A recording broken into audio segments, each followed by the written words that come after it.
You have subtractive and additive EQ. Like those are like, you're going to go through and look for your frequencies to cut. And then maybe if you want to boost certain frequencies to get something to sit better in a particular area, you will boost those frequencies that you find that are pleasing. One thing to be aware of, it is not wrong to boost. It is not wrong to cut. But it is important to realize that if you are boosting and you cut from it, like if you cut on the end of the track, you can find yourself fighting against what you've done with your equalization if you boost in one place on that track and then you do an EQ later in that stem.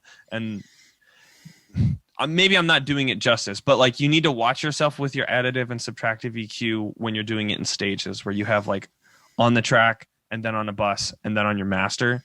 It's very easy for people, and I've fallen into this trap where you'll boost something and then you'll cut it on the master and you're just fighting against yourself. And so additive, subtractive, there's a whole argument out there that we're not going to get into. That'll be a later episode. Should you just do subtractive? Should you just do additive? The answer is it depends. Do whatever you want to do. Well, I will say this. In live sound settings, subtractive is safer because you are not adding to the gain structure of the signal source or the sound. That's why they generally... I totally agree with that. And that's the only reason why I say that in like live, because you're dealing with amplification. And so when you're increasing the volume of certain frequencies, that's how you get feedback loops. And that's why they preach subtractive EQing.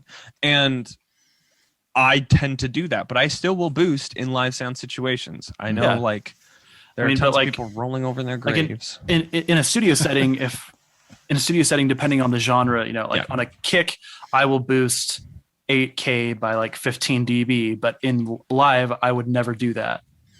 Yeah, right. Exactly.